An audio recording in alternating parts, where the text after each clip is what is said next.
How is El Sayed and his crazy progressive socialist communist parties going to bring those Democratic voters over to the Democratic side of the ticket? I don't think they are. A new Fox News poll shows some potential warning signs for Michigan's new Democratic Senate nominee. Progressive Abdul Al-Sayed is underperforming Kamala Harris's 2024 numbers among key Democratic groups. Al-Sayed trails Mike Rogers by 4 points in the general election race. Joining me now is Al-Sayed's primary opponent, Michigan Congresswoman Haley Stevens. Congresswoman, thank you very much for joining the Sunday briefing. It's great to see you. Hey, thank you so much. Of course. All right. So you've answered some of these questions, but I think it's worth bearing out given the new Fox polling, because you spent months and $50 million or so telling Michigan Democrats that Abdul Al-Sayed's positions were too extreme. And you included examples of anti-Semitic rhetoric, campaigning with people like Hasan Piker, previously calling to defund the police or abolish ICE. So the question has to be asked, did you believe those things when you said it? Or are you asking Michigan voters to overlook all of that right now?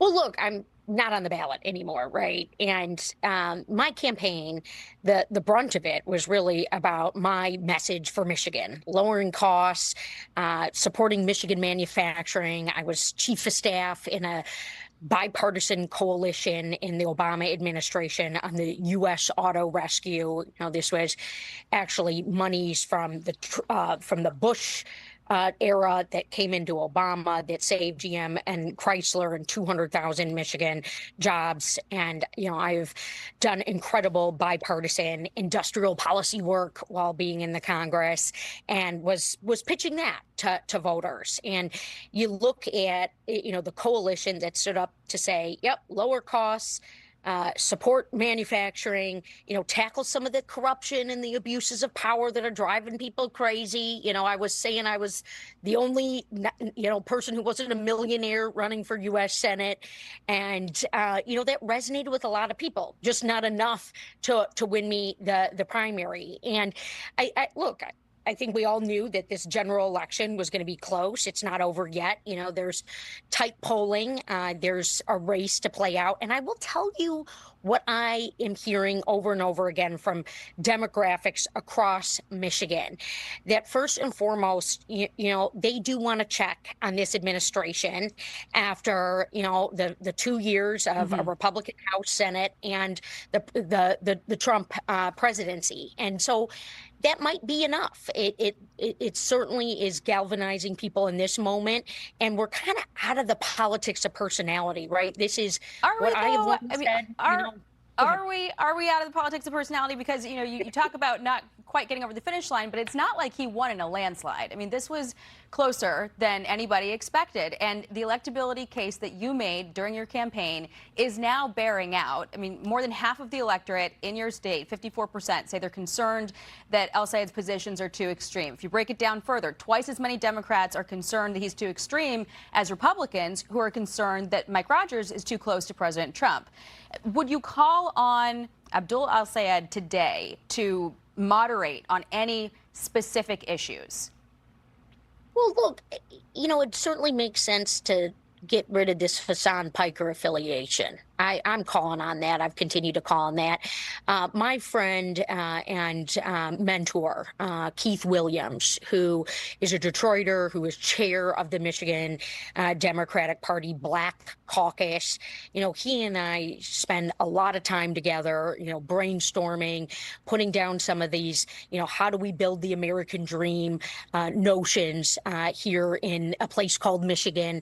And look, any day of the week, the Democratic plan, if you're Alyssa Slotkin or Abdul, your plan for health care is better than Mike Rogers. Your plan for democracy is better than Mike Rogers. Your plan for Black-owned businesses is better than Mike Rogers. And that's something, for my campaign, where every city I went to a minority-owned business and met the owner and just talked to them about their story. A lot of times, working mothers who love what what they did, loved the kitchen that they had created, you know, the food service industry that's still so popular and vibrant across Michigan. So those are the things that do fire me up.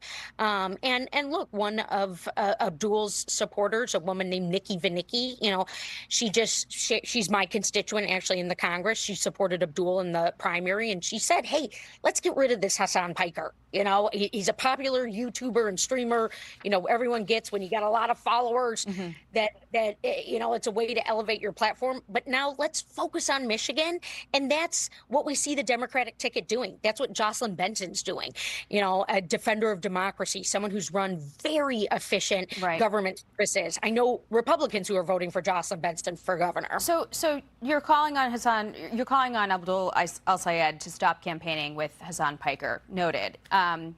You know, there is still the outstanding question of, you know, what if he were to cast the deciding vote to abolish ICE? Would that make, you know, Michiganders less safe? He has not really retracted any of the positions that you opposed during your election, and the polls are now showing that he's underperforming with some of those constituencies you mentioned.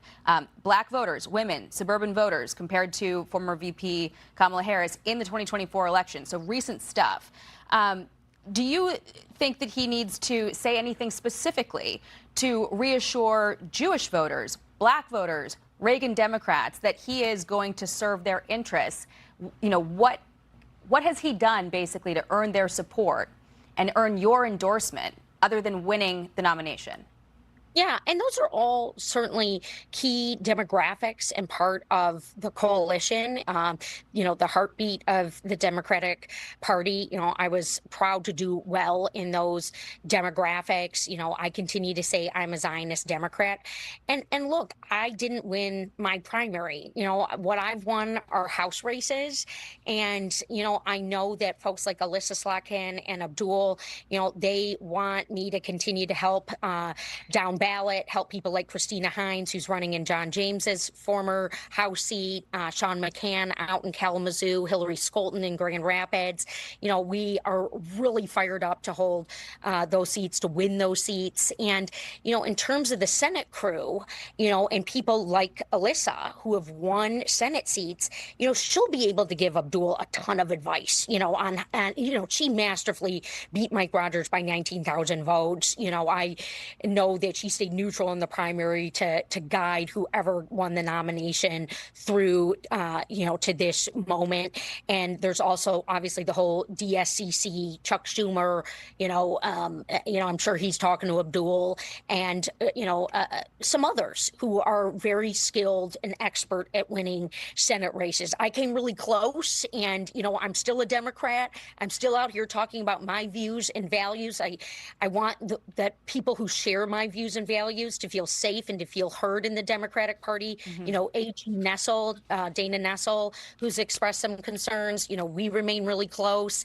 And we also just want to make sure that, you know, the person who is going to do right by Michigan manufacturing, Michigan lowering cost agenda, particularly on healthcare, you know, Abdul is quite an expert. And look, I've held elected office. Okay. And, you know, it's the people weigh in when you're about to cast a vote. We'll see. I mean, we're about to see again in a few short months. And, you know, the sort of lingering question is, how big is the Big Tent?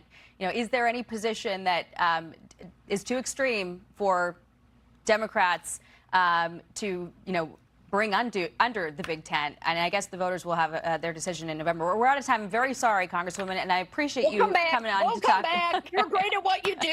Thank you so much. Thank you for joining us this morning. Congresswoman Haley Stevens, thank you. See you soon. Be sure to like and subscribe for all the Fox News latest on YouTube and catch full shows streaming now on Fox One.